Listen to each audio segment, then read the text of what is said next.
Hi, everyone. Happy Friday. My name is Jeannie Walters. I am CEO of Experience Investigators, and this is another Ask Me Anything webinar just for you. So be sure to join us and ask your questions. Now, today we're talking about overlooked moments in the customer journey that may actually be wrecking things for your customers. So we're going to dive into this in just a few minutes. But first, as you join us, please let us know where you're joining us from and tell us about your pets. We haven't talked about pets in a while. I have a dog named Harvey, and he's all over my Instagram feed because, what else do we take pictures of right now except our pets? So, as always, we have with us David Hornreich, our Director of Marketing. David, how are you? Hello. I wish I had time to grab all of my pets. I have one dog and two cats, and I wanted to have them all in the frame when I came Oh, in, but that would have been perfect. it wasn't meant to be. My quick pet story is I spent a few hours over at my parents' house the other day, and they have a pretty new puppy who has a habit of jumping into their hedge and he completely disappears. And then after a few seconds, you just see this little head pop out, and Oh, it's probably the cutest thing in the world. oh my goodness. That Yeah, sounds adorable. yeah. You need to capture that somehow and share. I have pictures of it. I tell you what, like I'll send you a picture. We can get it on. You want to put it on Instagram? Sure. We'll put Yeah. it on Instagram. Jeannie Walters, look it up, Mhm. and you Mhm. can find it after the session. Absolutely. Absolutely. We should put it on the Experience Investigators feed too. Perfect. Why not? Right? Why not I put it know. Harvey everywhere? should be all over that too, my dog. It's true. So, yeah. I see some people are joining us already. That's always great to see. Where are they joining us from? Yeah, we've got Joanne joining us from the Chicagoland area. Joanne, always great to see you. We've got Jamie in Omaha with two Siberian Ooh, Huskies. I love, love those. they're so beautiful. Hmm. Cash and June. I love that. I love Oh, that. guess their namesakes. So Johnny Cash and June Yeah, Carter Cash. It's got to be, yeah. right? Let us know if we're right, Jamie. And If that's not right, I want to know who the other Cash and June are. yeah, that's a good and I hope that they sing along with Johnny Cash Yeah. because they do Huskies howl and sing. So I hope Mhm. that that happens too. I hope that they can walk single file on a line. Oh, nice. Nicely done. Nicely done. All right. Well, until we have more puns for you, Yeah. maybe we should get started. Don't forget, go ahead and drop your questions in the chat. We are here for you. So after this, even if it's not about this topic, you just want to hear maybe more about our pets or Mhm. customer experience. We also talk about that too. So, so good to have you all joining us. I am delighted to be here with you. My name is Jeannie Walters, and I am CEO of Experience Investigators. At Experience Investigators, we help leaders like you create meaningful customer experiences that drive businesses forward. Because customer experience is great, but it also has to serve the business that we're working with.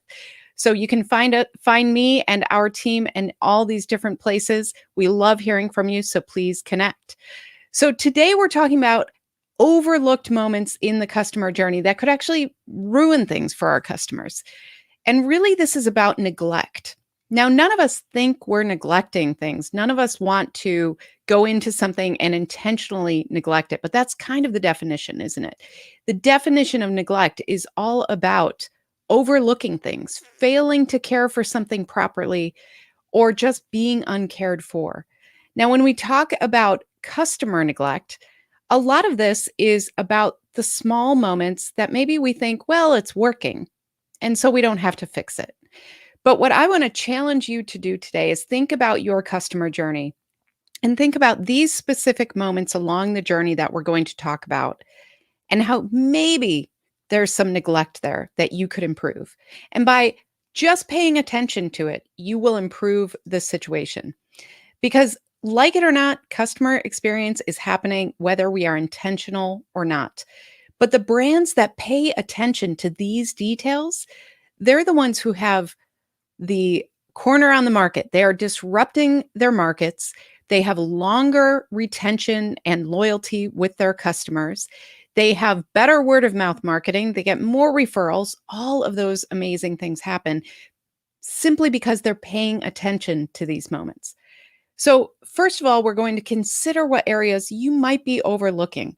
Now, these are moments throughout the customer journey. So, not just about those marketing moments or those moments afterwards, but everything from awareness through advocacy or through exit. We want to think about those overlooked moments and leave customers feeling cared for instead of neglected.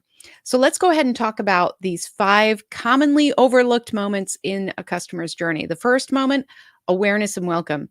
And I know those sound like 2 different moments, but we're putting them together.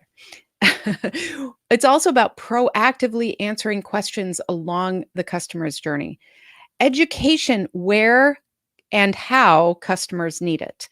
The purchase, this one seems so obvious, and yet we're going to talk about ways that maybe we're neglecting it in a way that we can improve. And then celebrating. How do we celebrate with our customers as well? So, the first thing I want you to think about is that awareness and welcome moment. This is when potential customers might first become aware of your brand. Now, this is where I challenge you to look at things like the signage on your building. Look at the first pieces of marketing collateral that go out. Look at your website. Look at all of those little moments. Because if somebody's first aware of your brand, they might be considering what's it like to be a customer there. If we are not paying attention to all of those moments as part of the customer journey, then we have an opportunity to miss a, a moment of meaning with our customers. And the way I see this show up is when the organization itself is so siloed or separated that maybe marketing has a message over here and customer experience has a message over here, but they're not connected. This is why building coalitions throughout our organizations is so important. We want to reach out to those marketing leaders and we want to say, let's work on this as part of the customer journey. Let me into these conversations so that we can really make sure we're not neglecting those moments along the way. So when you look at awareness and welcome, make sure you're looking at those moments through the lens of a customer.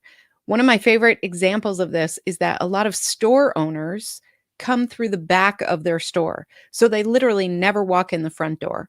Those are the types of things to think about. Where are those moments that maybe we are interacting with this experience from the inside that we need to look at what is it like for the customer on the other side of that? The other thing to think about is how do we proactively answer questions for customers along their journey?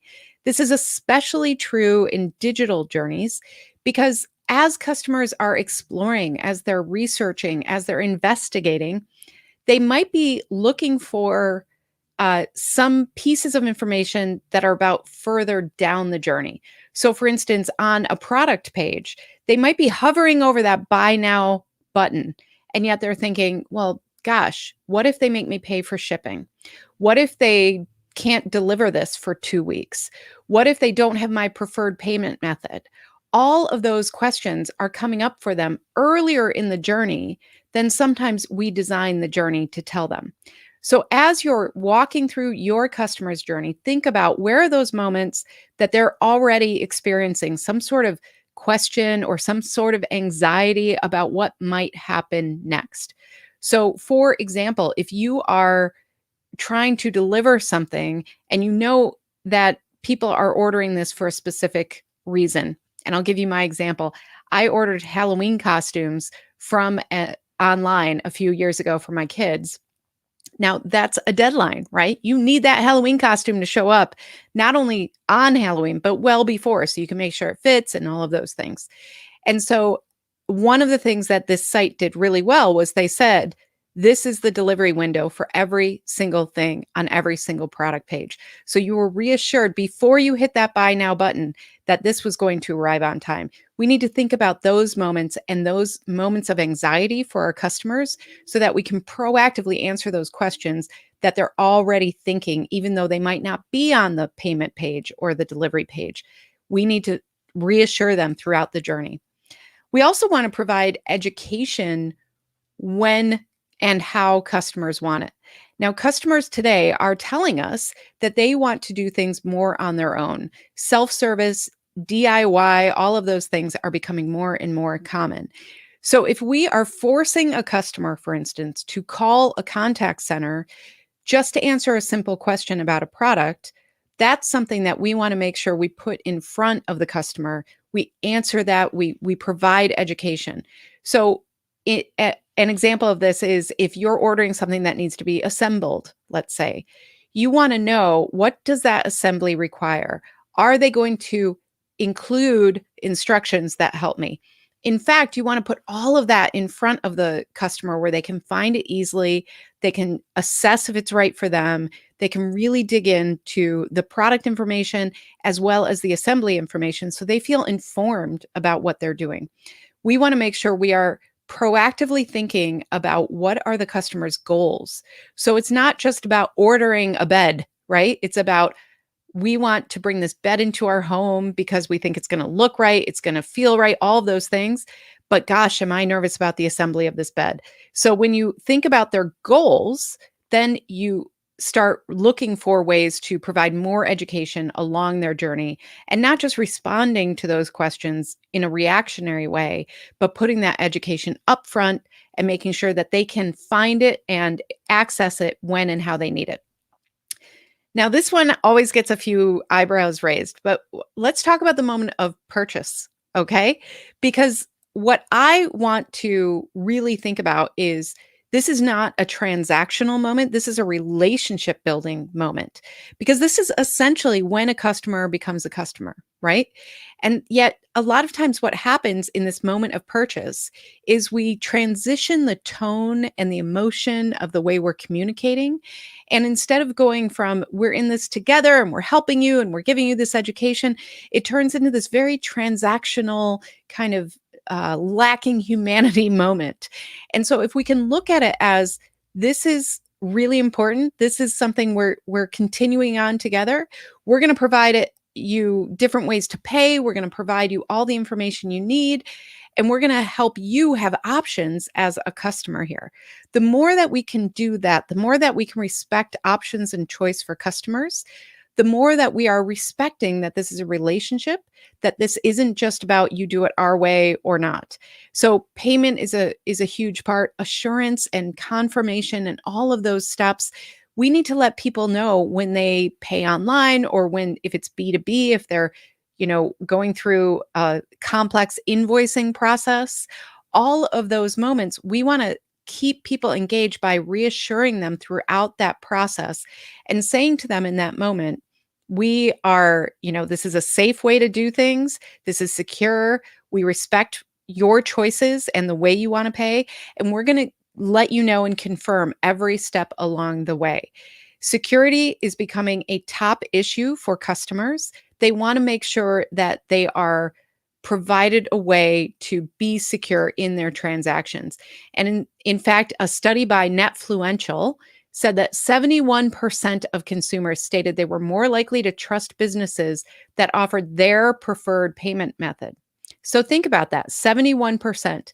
That means that the majority of customers, if they don't see something that they think, this works for me because this is what I prefer, and also because they know it's a secure way to pay, then they could jump ship at that moment, right when they're about to become a customer.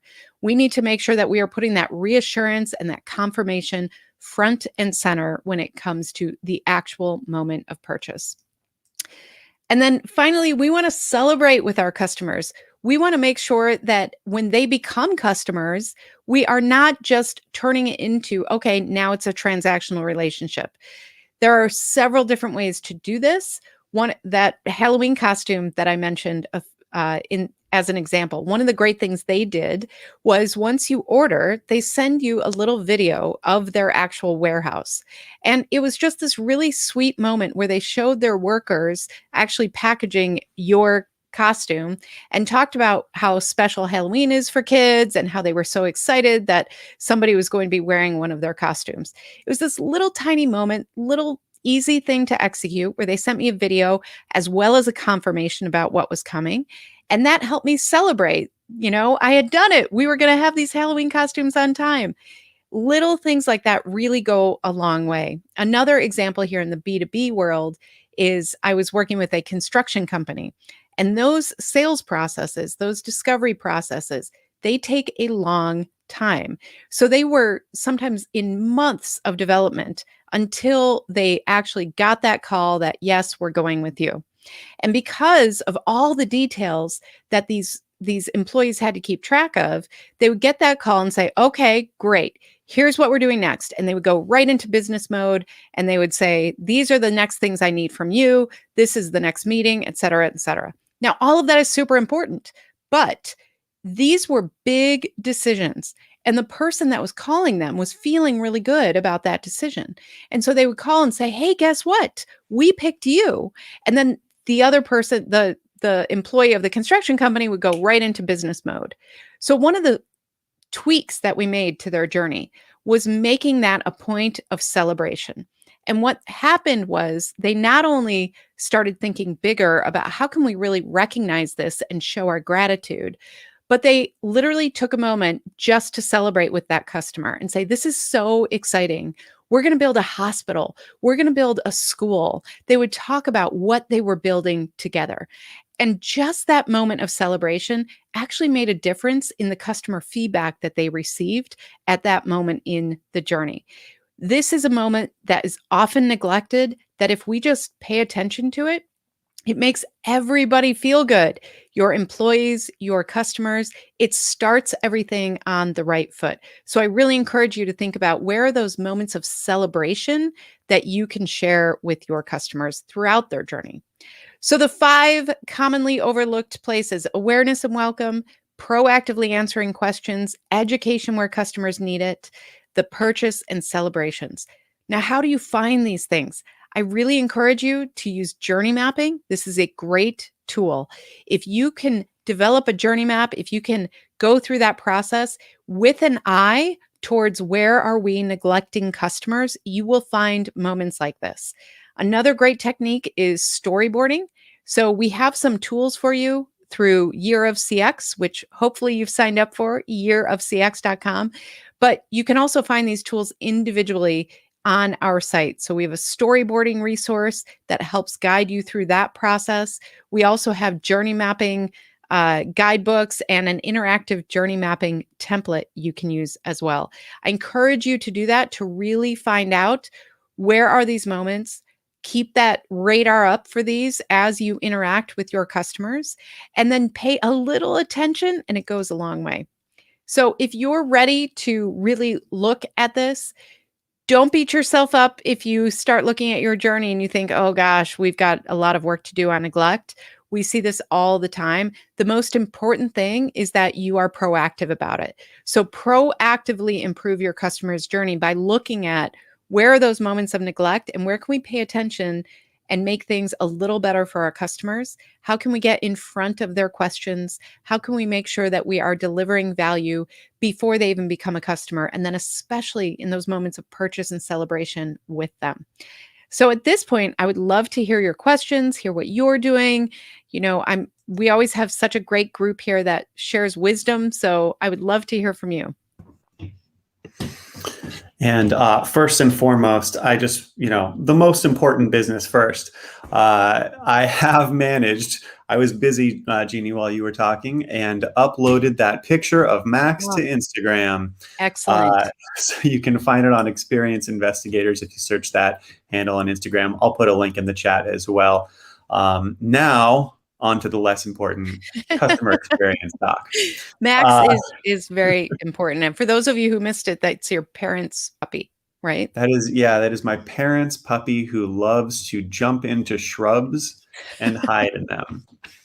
I just want to highlight a comment from Joanne. Absolutely right. The whole customer journey must be customer friendly. Yep, Not just absolutely. parts, not just where it's convenient. That's exactly right, Joanne. Thank you. We've got a question from Kim, who says, "Thank you for the insightful lecture." And so the question is, in B2C, customers prefer to self-serve because they want their problem to be fixed quickly. In B2B, the monetary value of a product is typically higher. And so customers usually want to talk to somebody before they feel certain, before they have that trust. So are there ways that we can encourage B2B customers to use online tools that can serve them more Mhm. quickly and maybe serve the same purpose as talking to somebody might? Yeah, this is a great question. I actually just this week talked to a group of, I'm going to sneeze. Excuse me. Uh, that has not happened Gesundheit. in a while. This is live, everybody, if you can't tell. Um, so I just talked to a group of B2B leaders this week about customer experience. And one of the things that I think we have to really be aware of is that the B2C expectations are absolutely in the B2B world now, because the people that we serve within those organizations, uh, in the businesses that we're serving, they are customers as well. And so they have the same expectations. I think a lot of times what happens is the B2B processes are very internally focused. We are focused on our own processes, on what we're doing inside the organization from an operations perspective, from an efficiency perspective. And we don't design those processes with the customer in mind. This is especially true from what I'm seeing. This is especially true with how we invoice different B2B, as well as kind of go through that discovery scoping process in some cases. But we have to look at this as the overall customer journey, just like we do in B2C. Your question about how do we encourage these types of organizations and customers within them to really use those online tools that we might have available, I think we have to make them, easy to use.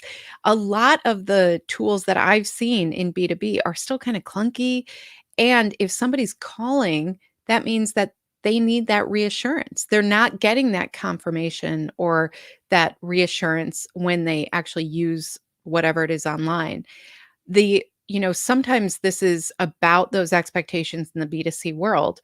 One of the things I've seen is that for delivery, for instance, like maybe you have a delivery app that says this is when your shipment will arrive at your factory or whatever. uh, People want more than that now. They want to see the truck right on the app. They want to see it, just like if you order an Uber, you know where that car is. So look to the B2C world and look at where those expectations are, and then start designing things for that. I also in B2B like to recommend, just like in B2C, but especially in B2B, be your own disruptor. So instead of relying on what has always been done, think about if you could start over and if you could deliver the best experience for your customers, what would that look like? And really kind of unshackle yourself from reality and try to think about what would you do if you started over?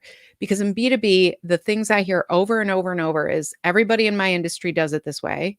Well, who cares? Somebody's going to come up and disrupt that. Why not? Why not you?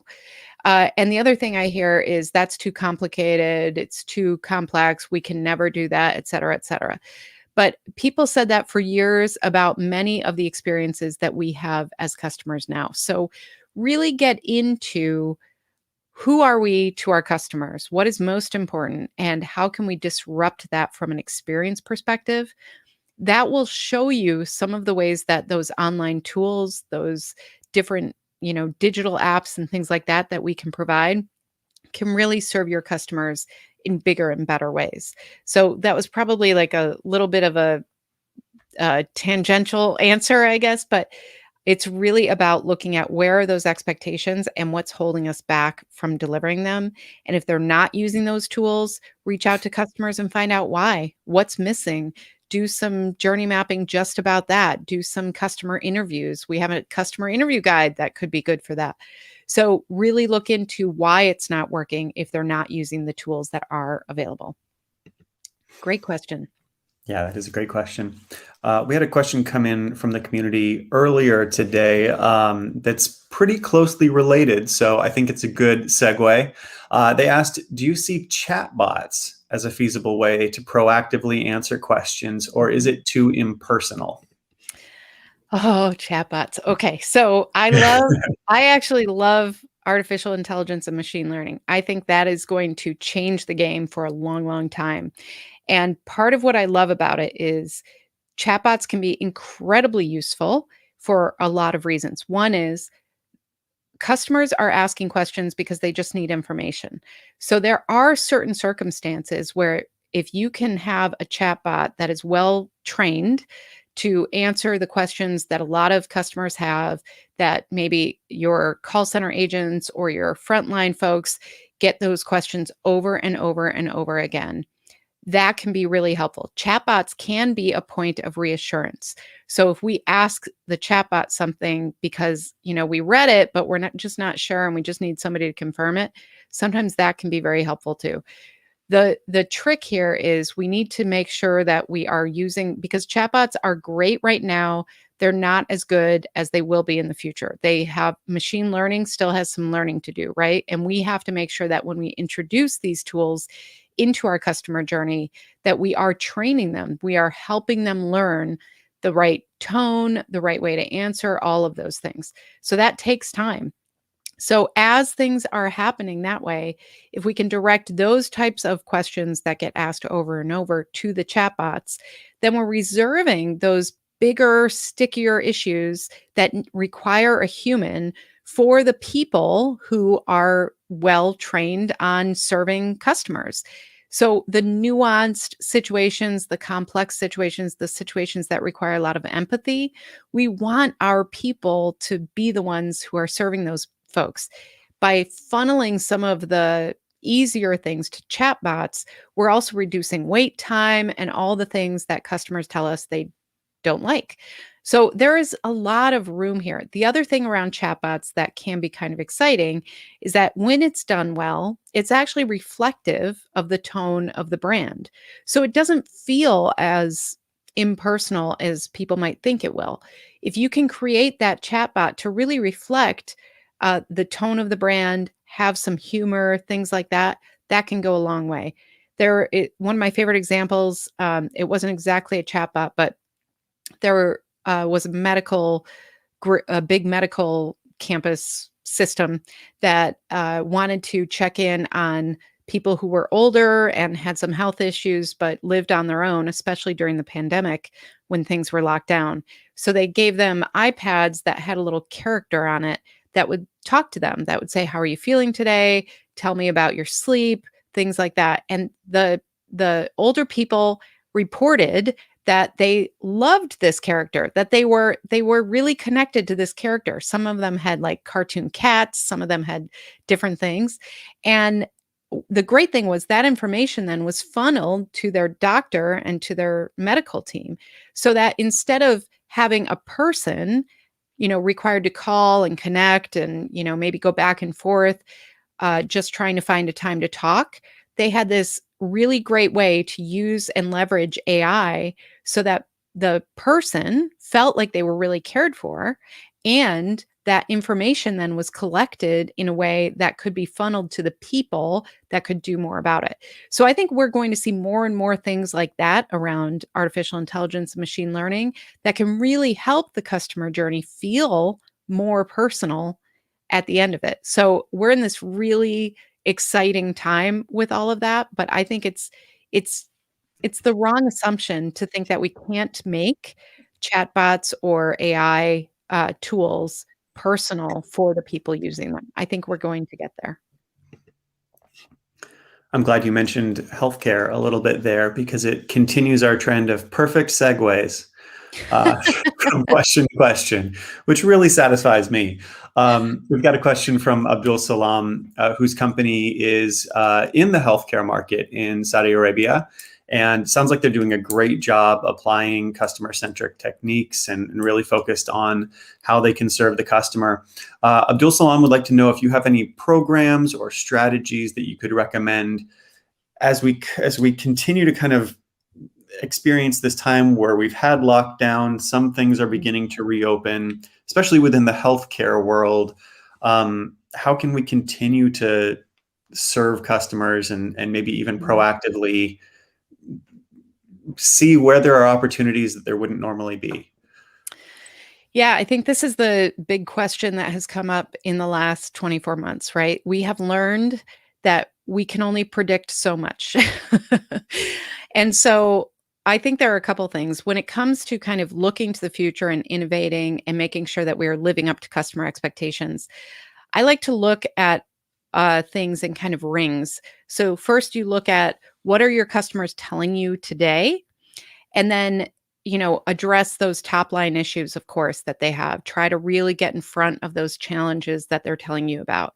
But then if you have robust feedback from customers, you also want to kind of widen that lens and look at where are those smaller trends happening that will have an impact to the future. And what I mean by that is sometimes we only look at those things that spike, right? We say, "Oh my gosh, what's happening here in feedback? This is obviously an issue."